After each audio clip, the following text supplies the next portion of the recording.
evening, everyone. Welcome to the December meeting of the Lafayette City Council. Please rise and join us in our pledge to the nation's flag. I pledge allegiance to the flag of the United States of America and to the republic for which it stands, one nation, under God, indivisible, with liberty and justice for all. Madam Clerk, please call the roll. Clinker? Here. Nargi? Here. Snyder? Reynolds? Here. Weiss? Aye. Allersmeyer? Here. Williamson? Here. Downing? Present. Brown? Yep. Quorum present. We need a motion to recess for a public hearing. So moved. Second. All in favor? Aye. Any opposed? Sure. Ordinance 2022-44, an ordinance for an additional appropriation for the Greater Lafayette Public Transportation Corporation as required pursuant to Indiana Code 6-1.1-17-20.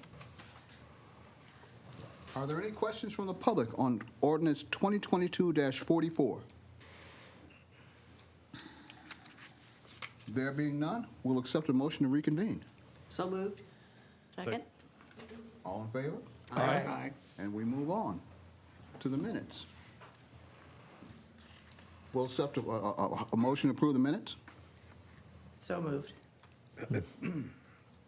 Second. Second. All in favor of accepting the minutes as presented, signify by saying aye. Aye. All opposed? Presentation and disposal of claims. There are none. Presentation of petitions and communications. There are none. Reports of the city offices on file with the city clerk's office. Waterworks Department monthly October, Renew Department monthly October, Fleet Maintenance monthly October. All of these reports are in the city clerk's office for your inspection. I think you might want to look at them because that's how we're spending your money.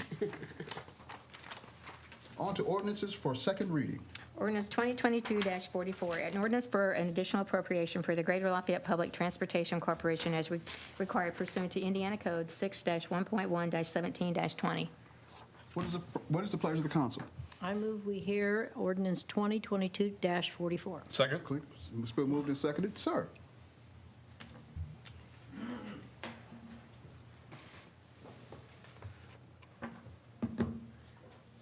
Thank you. My name is Brian Smith. I'm the CEO for City Bus, and nothing has changed since our first reading. Just asking for some increases to cover cost increases that we have covered for next year in the previous budget, or the previous time that I came before you all, but these are to cover overages that were from bills that came about halfway through this last year. And most of this has to do with fuel costs and such? Actually, mostly life and health insurance, and liability insurance, but then also fuel costs and some allowances for accruals Okay. as well. All right, thank you. Are there any questions from the council?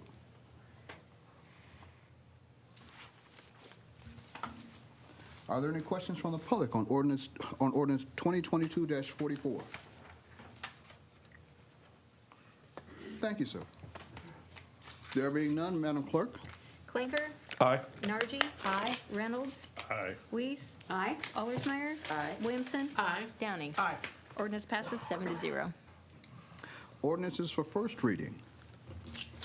Ordinance 2022-45, an ordinance to establish an opioid settlement unrestricted fund number 2256.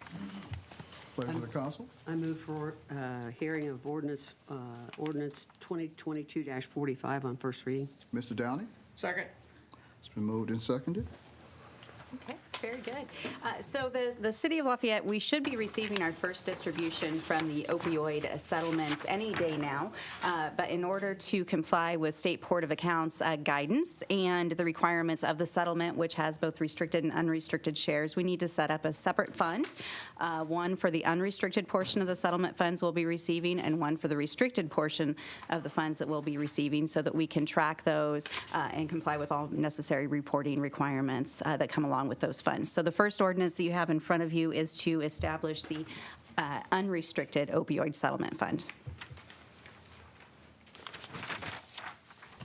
Okay. Okay, I may be a little slow here, but what is the difference between the use of the unrestricted versus restricted funds? So the unrestricted portion of the funds, which is the much smaller portion, we can use for whatever purposes we end up seeing fit. The restricted portion of the funds have to be used for what are called the settlement agreements, opioid remediation. And there is a document that's about 12, 15 pages that talks about all the different kinds of uses that we can have for those funds. So this ordinance doesn't establish any of the uses for the funds or anything like that. It just creates the pot for us to put those funds into as we go and track them. Okay, administrative.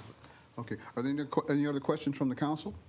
Well, and then when you decide what to use the funds, that you'll bring it back to council and we'll know, or is it just an administrative? No, correct. It'll have to be appropriated out, just like any of our other funds. So Okay. when the time comes, it will come back to the council either as a separate additional appropriation or depending on when we're using them as part of the normal budgeting. Normal budget, okay, thank you. And that's both, right? And that's both, correct.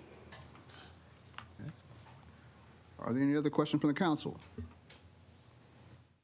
Are there any questions from the public on ordinance 2022-45? There being none, Madam Clerk? Clinker? Aye. Nargi? Aye. Reynolds? Aye. Weiss? Aye. Allersmeyer? Aye. Williamson? Downing? Ordinance passes 7-0. On to ordinance 2022-46. An ordinance to establish an opioid settlement restricted fund, number 2257. Mr. Clinker? I move we hear ordinance 2022-46 on first reading. Mrs. Nargi? Second. Been moved and seconded. Very good. This is the other ordinance that will establish the restricted settlement fund. Okay. Are there any other questions from the council on ordinance 2022-46? Are there any questions from the public on ordinance 2022-46? There being none, Madam Clerk? Clinker? Aye. Nargi? Aye. Reynolds? Weiss? Aye. Allersmeyer? Aye. Williamson? Downing? Ordinance passes 7-0. Okay. Ordinance 2022-47. An ordinance amending ordinance 2022-37, an ordinance fixing the salaries of the sworn protective occupation and law enforcement, members of the police and fire departments of the city of Lafayette, Indiana for the year 2023. Mrs. Allersmeyer? Mr. President, I move we hear and approve ordinance 2022-47. Second. Moved and seconded. Okay. Me again, Mr. President. Thank you. So if you recall during the budgetary process this year, in terms of the poll salary ordinance, we did eliminate the category of firefighter 1 and second class patrol officer as a recruitment incentive to help recruit members to the police and fire department.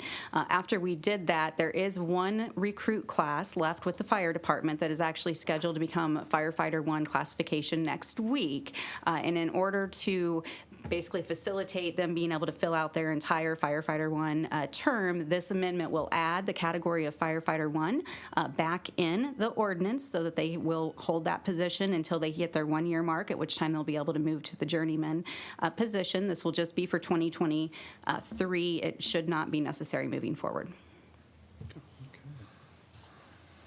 Are there any questions from the council on ordinance 2022-47? Are there any questions from the public on ordinance 2022-47? There being none, Madam Clerk? Clinker? Aye. Nargi? Aye. Reynolds? Aye. Weiss? Aye. Allersmeyer? Aye. Williamson? Downing? Ordinance passes 7-0. On to ordinance 2022-48. An amendment to ordinance 2010-11 establishing a local Perrin North Historic District in the city of Lafayette, Indiana. Go ahead. I move we hear ordinance 2022-48. Second. Moved and seconded. Good You gonna bring a evening. chair this time? Yeah, good evening. John Collier from the Economic Development Department. We have two ordinances tonight for two new local historic districts, both of which are expansions of existing districts, although the first one's a little unique in that it's in between two existing local historic districts, and whenever we have contiguous districts like this, if we can consolidate them into one, we will. And so that's what we've done here tonight by renaming three individual districts with that are listed by their street address name to a new district name called the Perrin North Historic District. And this is for 514 Perrin Avenue, which is a gable front style home built in about 1890. The Historic Preservation Commission reviewed and recommended approval to the city council at their October 24th meeting, and we believe that this will be a nice asset to the Perrin North Local Historic District, and we would appreciate your support. Are there any questions from the council on ordinance 2022-48?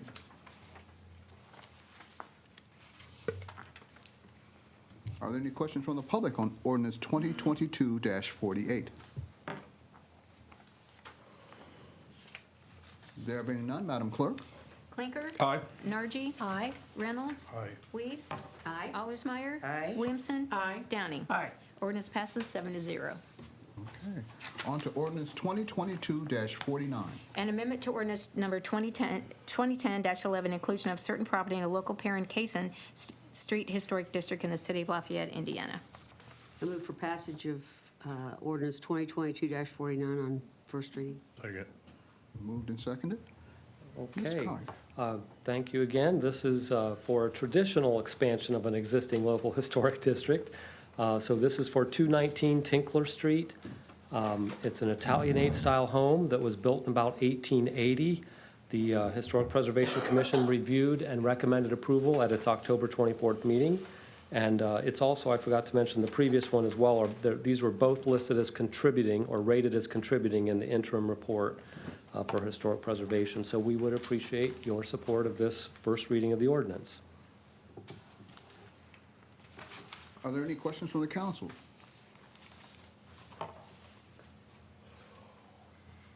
Are there any questions from the public on ordinance 2022-49?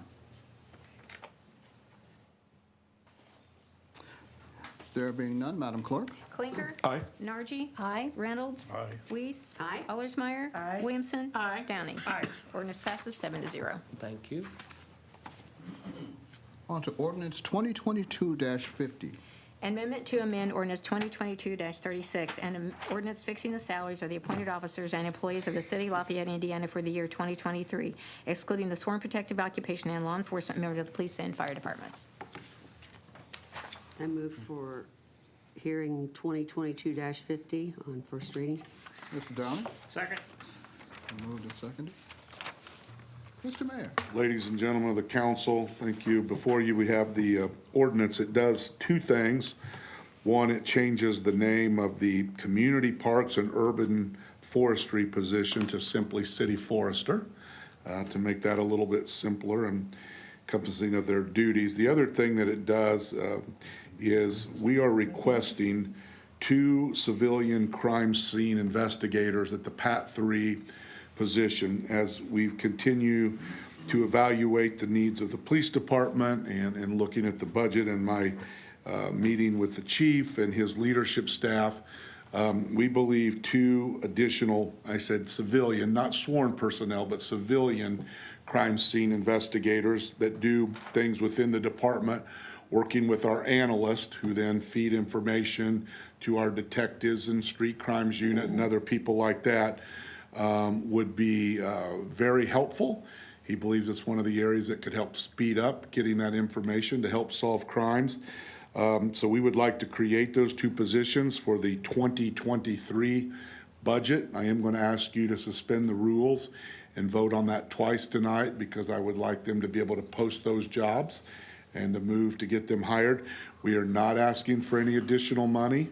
We're not asking to raise the 2023 budget, any additional appropriations. We will make it work within the budget that we passed, and so we would really appreciate your support. I think it's another good step for Chief Galloway and his leadership as he works to continue to move the department forward and evaluate their needs and bring those to me, and we'd appreciate your support on those.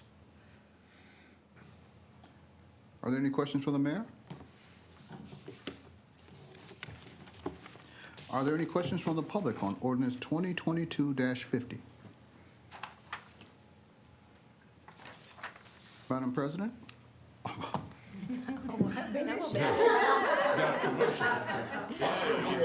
Clerk? Madam Clerk? Clinker? Aye. Nargi? Aye. Reynolds? Aye. Weiss? Aye. Allersmeyer? Aye. Williamson? Downing? Aye. Ordinance passes 7-0. We know who the boss is. Oh, yeah. I move for suspension of the rules to hear 2022-50 on second and final Second. reading. I'll second. All in favor? Aye. All opposed? Okay. Okay, so we'll need to reread that ordinance? Ordinance 2022-50, an amendment to amend ordinance 2022-36, and ordinance fixing the salaries of the appointed officers and employees of the city of Lafayette, Indiana for the year 2023, excluding the sworn protective occupation and law enforcement members of the police and fire departments. Move for passage of 2022-50 on second and final reading. Second. It's been moved and seconded. Just to answer questions if needed, thank you very much. As you know, I do this very, very rarely, but this is not spending any more money than you've already approved in the budget. And we kind of got to get this done. Okay. Madam Clerk? Clinker? Aye. Nargi? Aye. Reynolds? Aye. Weiss? Aye. Allersmeyer? Aye. Williamson? Aye. Downing? Aye. Ordinance passes 7-0 on second reading.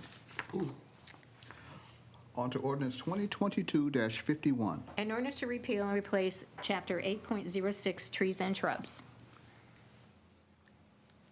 Okay. Mr. President, I move to hear and approve ordinance 2022-51.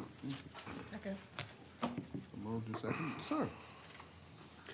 My name is Tim Detzner. I'm the city forester for Lafayette, and we have been working on updating this ordinance that relates to trees and shrubs in the city.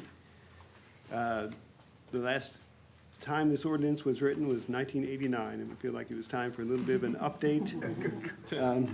There have been revisions along the way, but sometimes due to those revisions, things have gotten a little conflicting. We wanted to smooth things out, make it more straightforward, and still address the issues for continuing to have a healthy tree canopy for our city for many years to come. Do you have any questions for me? When you redid this, were there any major changes that you made, or just a lot of little minor ones? Mostly, I would say these are minor changes, sometimes in wording, sometimes in more clearly defining things. I think maybe the major difference would be currently for subdivisions, there's a requirement to have a 4-foot right-of-way in those new developments. We would like to expand that to 5, just for the health of the trees involved. Okay.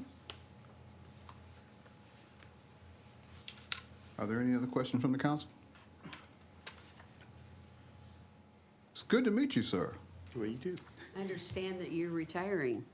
Yes, I will be gone soon. January 20th will be my last day with the city. Come on. It's going to be a huge loss to the community, so Thank you very much. thank you for your service all these years. Thank you, I appreciate that.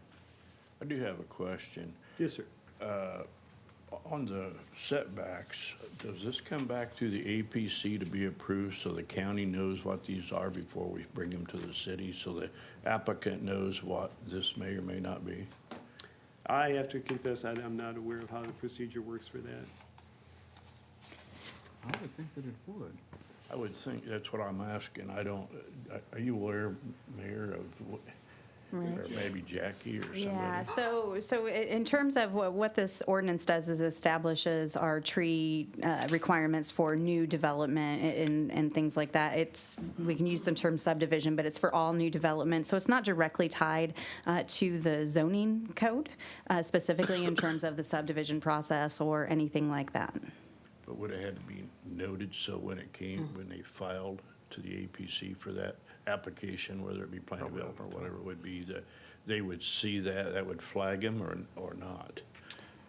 Because we could end up getting somebody here that's went through the process and all at once, you know, they didn't, it's not 4 foot, it's 5. And then we jump back through the hoops again.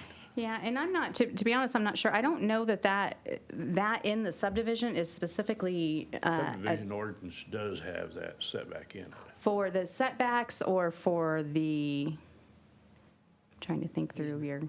width of the parkway. Yeah, so in terms of where within the, I guess the question is, so where within, between the street and the sidewalk and things Right. like that, that the subdivision ordinance addresses that? Is that your? I just, Well, we can call Yeah, and we can Yeah, certainly, yeah, yeah, and I- we'll certainly make sure, I mean. I think if it was just a notification and Yeah, went through and- with the application, I don't see any problem Yeah, and we with can doing notify, this. there's nothing in here that's intended or desired to supersede the Right. zoning rules or the processes for anything like that. Yeah, I just hate to see anybody go through all the application Oh, agree. process, especially what the cost those are, and then all at once, we said, wait a minute, you're Right. off a foot. So, We can get a clarification before Yes. the next hearing. yes, okay, thank you. Are there any other questions from the council? Are there any questions from, excuse me, from the public on ordinance 2022-51? Thank you, sir. Thank you. There being none, Madam Clerk? Clinker? Aye. Nargi? Aye. Reynolds? Aye. Weiss? Aye. Allersmeyer? Aye. Williamson? Aye. Downing? Aye. Ordinance passes 7-0. On to resolutions. Resolution 2022-26, a resolution approving the sale of real estate, 415 Columbia Street, Columbia Properties LLC. What is the pleasure of the council? Mr. President, I move to hear resolution 2022-26. Second? Mr. Mayor?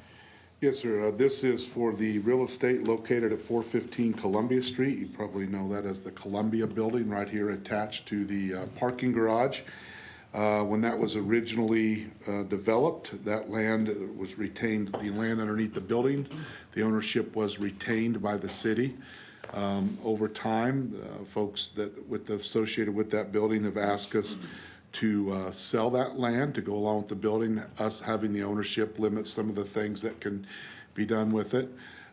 We were always open to that, but we always stuck with the guns that we wanted the assessed value of the building, and beforehand, nobody was willing to actually do that. And so we've just held on to it, but it has come to a point where the ownership group is willing to pay the assessed value of the building, and so we're happy to accept that. And that allows, this resolution here allows for that sale to move forward. I think it's the right thing to do. The city's getting the assessed the appraised value of the land, and the owner now will be able to do some additional things with the building. I think Stu Benning may be here this evening. I didn't glance back there. He may want to speak to it, but I think this is a fair and equitable resolution, and would appreciate your approval on it. So Stu, if you'd like to have any comments, feel free to do so.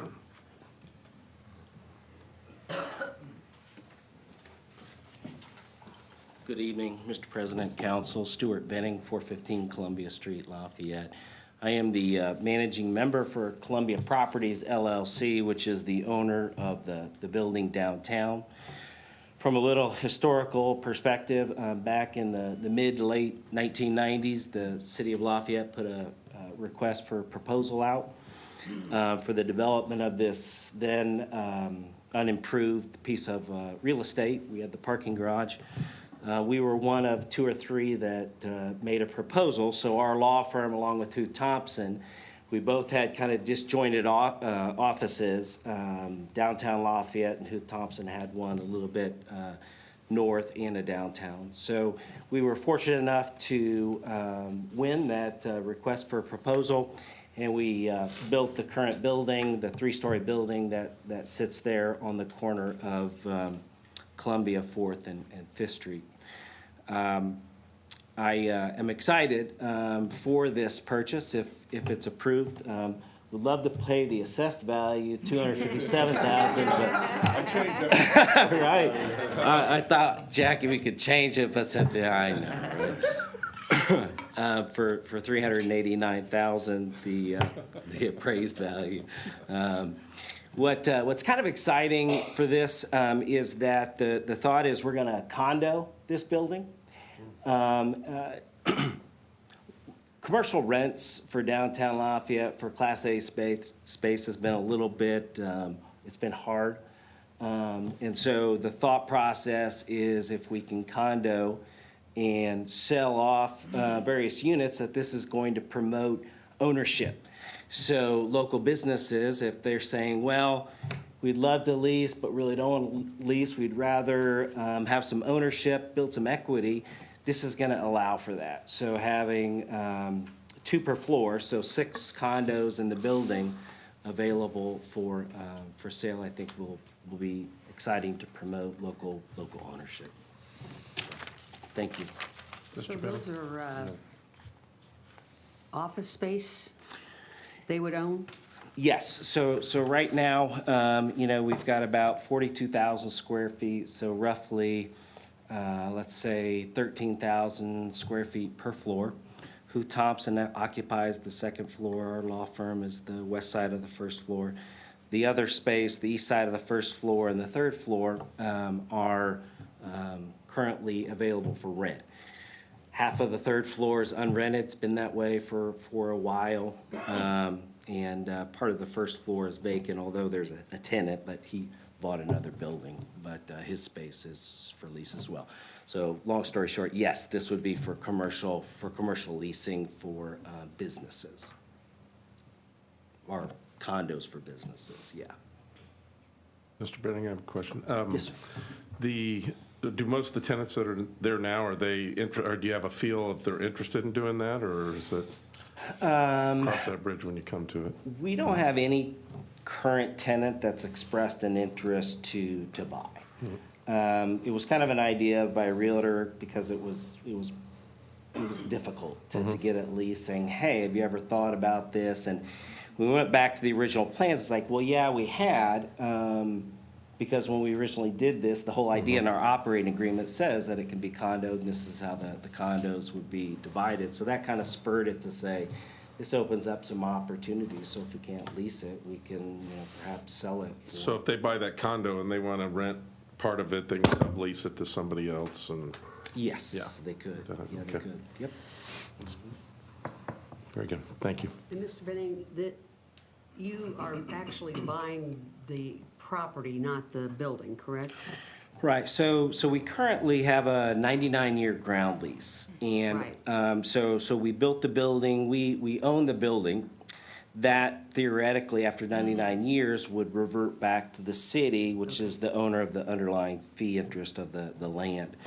So yeah, what we would be buying is just the unimproved land underneath on top of the building. Because you actually Underneath. invested in the original building of that building. That was not built by the city. Correct, that's correct, Okay. yes. I just yes. wanted to. Yep, So you're actually buying the land? correct, yes. Buying the land, yes. Right. And I believe it will add a little bit of tax revenue because, we pay tax on the building. Right. But the ground still owned by the city would, Right. would add a little bit of tax. Okay. Thank you. Thank you. Thank you. Are there any other questions from the council? Mr. Benning? Yes, sir. Good to see you in this room again. Are there any questions from the public on Resolution 2022-26? There being none, Madam Clerk? Clinker? Aye. Nargi? Aye. Reynolds?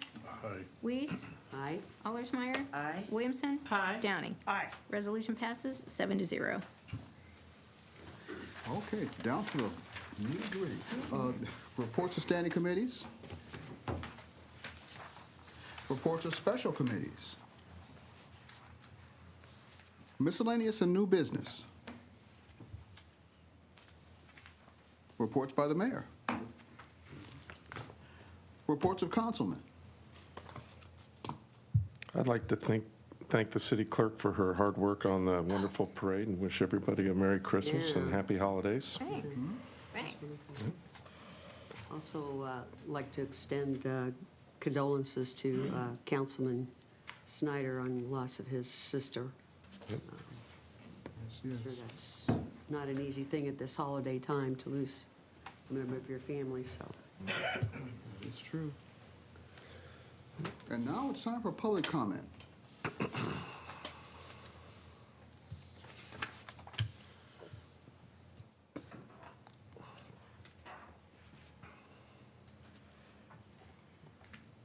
Pearl Speakman, 923 South 22nd Street, Lafayette, Indiana. First of all, I really think, and I'm not putting nobody down, that you might want to train your police officers as to what no trespassing signs mean. You don't have to have a court-ordered trespass against somebody. If you got a do not enter, no trespassing, that's good enough. It's not my fault that if you can't read, go get the teacher, learn how to read. And the second thing I'm bringing in my area is worse now than it was back in Don's and the mayor's when they was in. The boys across the street are about 15 years old. Last year, they got caught stealing mopeds in the front and backyard tearing them apart.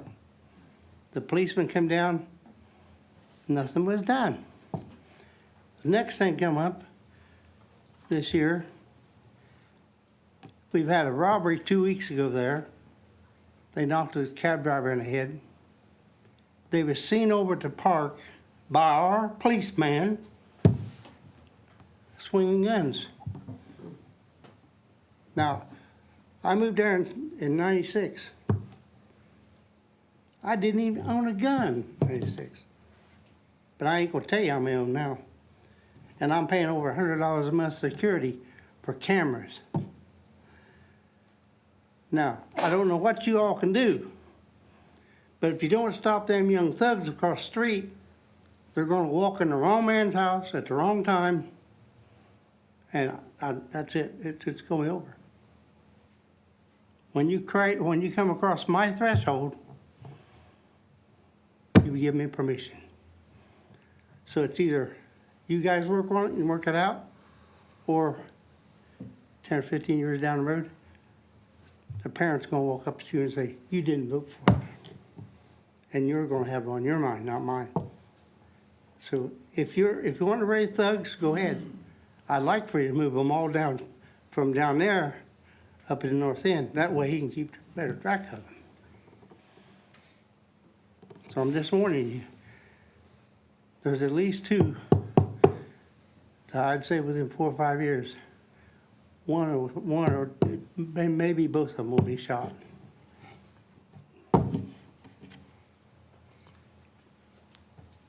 Thank you. Is there any other public comment?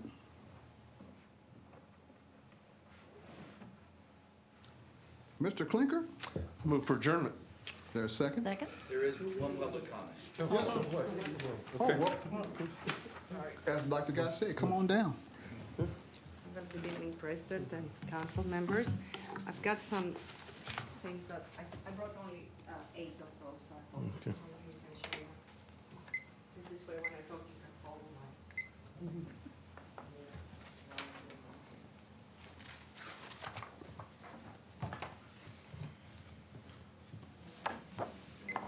Thank you.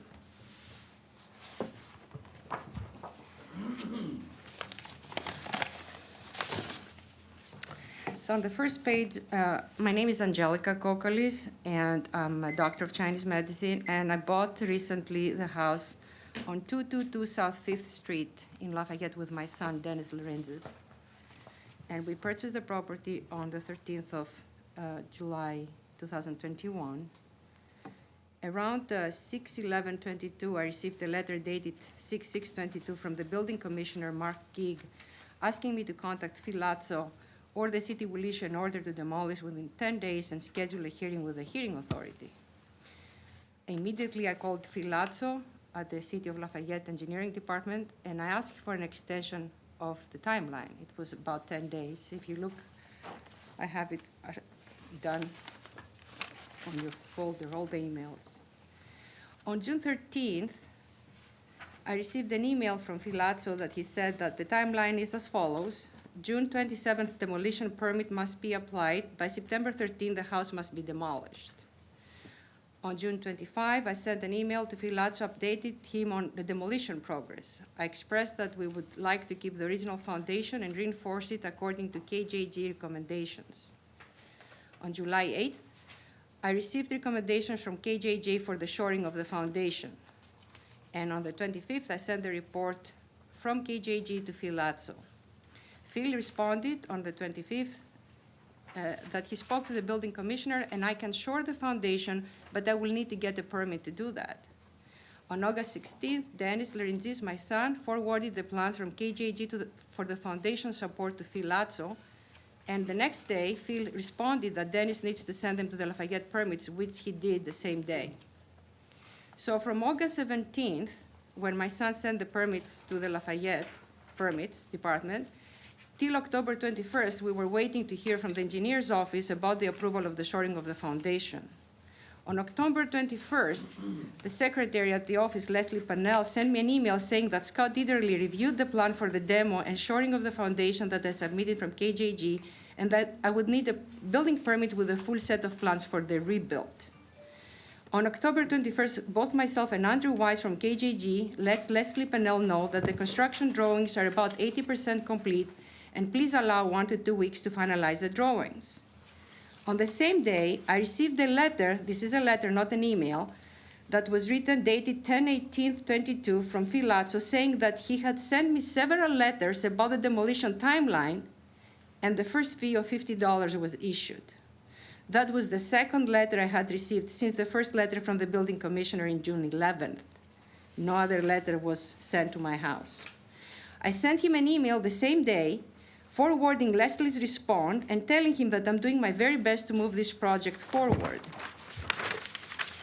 Back in October 31st, KJG attached on an email to Leslie the new building construction documents, which I have submitted, and I sent an email to Leslie letting her know that now that I have the blueprints, I'm looking for a builder. And I called several builders, tried to get to move it forward. And I also asked the gentleman, Anthony Turner, who sits here with us today, who sold me that property when he was working at Souk Agency, if he knew a builder. And he says, yes, I have a company, but it's out of town. And it's Papa's Charlie's, and they also, the builder is here today in the back if you have any questions for him. So I filled out the building permit application online on the 16th. According to Scott Diderly's recommendation, you need to fill it online. On the 22nd, I get an email from Phil Lazzo asking me, what is the status of getting the building demolished? I need to be doing work, I need to be doing work within 2 weeks or else you're gonna get fines. The same day, I told him that I was waiting on a permit from the city. I emailed also Scott Diderly to clarify the process one more time because I didn't know why they were contacting me, telling me that I haven't done my job. And the same day, Scott emailed me back explaining everything that I had already done. He says, yeah, you need to file for this, that, and that. By the 28th, Leslie sent an email to Scott that I had not filed for the permit, and I had told Phil that I had, but they searched and they couldn't find it. Leslie also said Scott needed to email me so they have something to fall back when I blame them for holding my project. So on the 28th, Scott Diderly, very nice, very polite, explained the process one more time and suggested to file for the building permit. I forwarded Scott Diderly and Phil Lazzo the signature confirmation for the building permit application that I had already filed on November 16th. And the same day, Leslie sent me an email apologizing that it was her fault, that she did receive my application for the building permit on November 16th, but she had not had it entered. And the next day, she sent me another email saying that my application is under review, but they're requesting additional information and water insurance application as well right-of-the-way application. On December 1st, Thursday, I went personally to the engineer's office to fill out the rest of the applications, and after I filled out, I was told that I needed to talk to Matt Shivery, which I will not be, and because I will not be able to build according to my blueprints. So Matt sat down and he presented me with a code book and explained why a new structure does not meet the existing square feet criteria.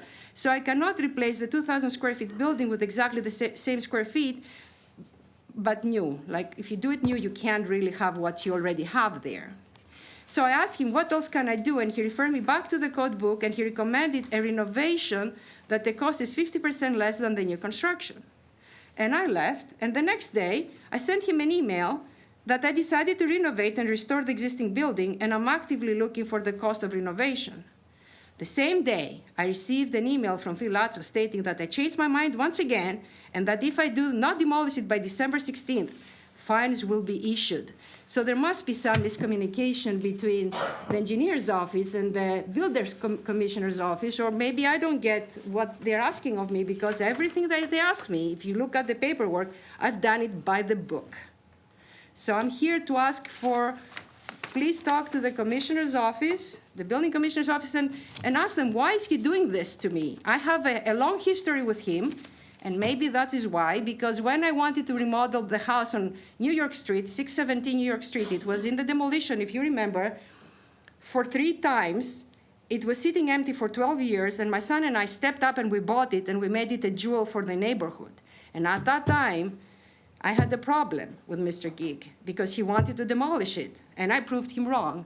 And I came to your office, Mr. Mayor, if you remember, and you stood there and you said, are you really gonna do that?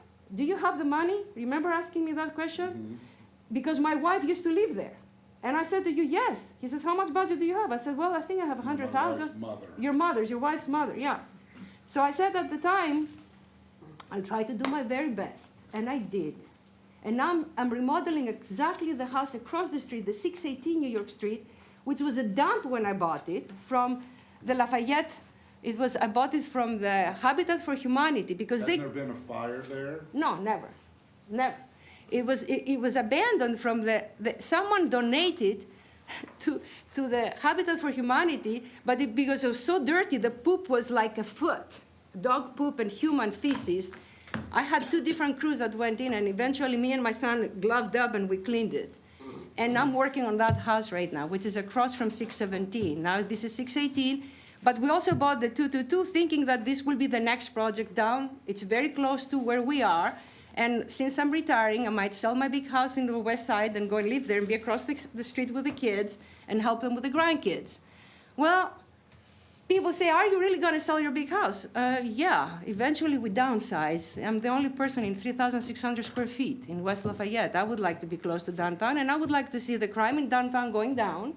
I would like to see also. It has been for the last 5 years. It has been. Guess why? Because I've been at your office complaining, and I've given you so many license plates of people that they were drug dealing across the street.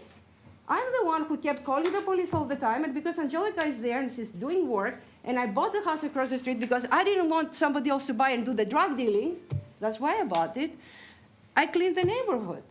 And instead of someone saying, Angelica, you did a good job, I don't want anybody to say that to me, but don't hinder me when I'm trying to do something good. Because really it doesn't help to have so many different opinions when I'm trying to do something good for our city, coming from Greece, and I love Lafayette, it's my country, it's my city, I love it. And then I have such a resistance to the point that I don't know what to do. That's why I'm here today. I'm here to plead, and I'm here to ask and beg and say, please, I want to do it. I'm doing everything I can by the book. Please take the city commissioner off my back so I can breathe. Thank you so very much. I'm very grateful. And I have also my friend here who sold me the house, that he goes by the house every day, and they said in one of the reports that the front barricade was moved, like the plywood was taken off. The plywood was taken off only the day that the city engineers and the commissioner came to look at the house. The same day we put it back with the contractor, and it has never been off before or after that. I want to make sure that the comment that they made that the front door was open, it was just for that one day. Thank you, appreciate it. Any question for me? I think. You're right. Hello, Jeremy Grinnard, Public Works Director, City Engineer. The building commissioner that she referenced, Mark Gick, has since retired. We have a new building commissioner, Jason Burks.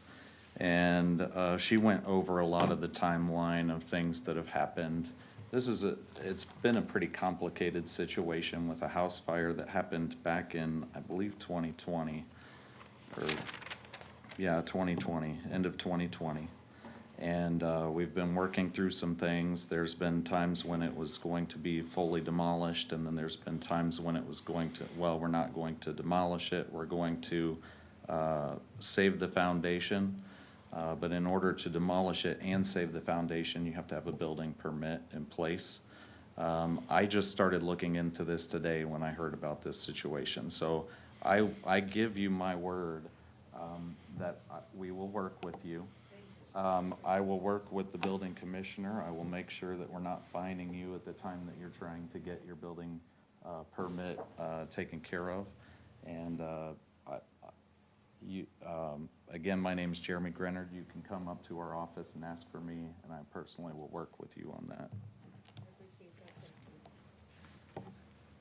Thank you, sir. Thank you. Thank you.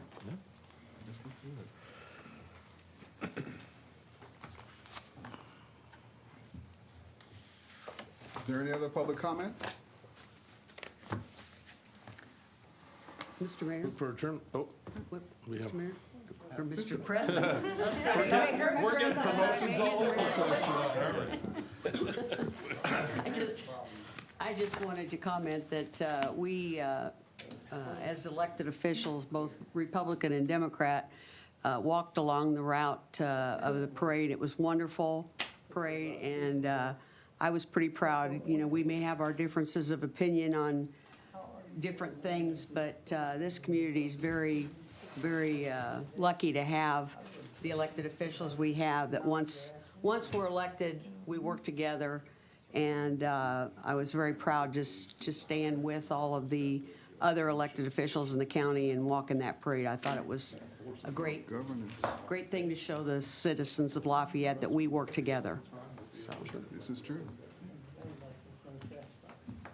I'll move for adjournment. Second. All in favor, say bye. Bye. Bye-bye. Merry Christmas.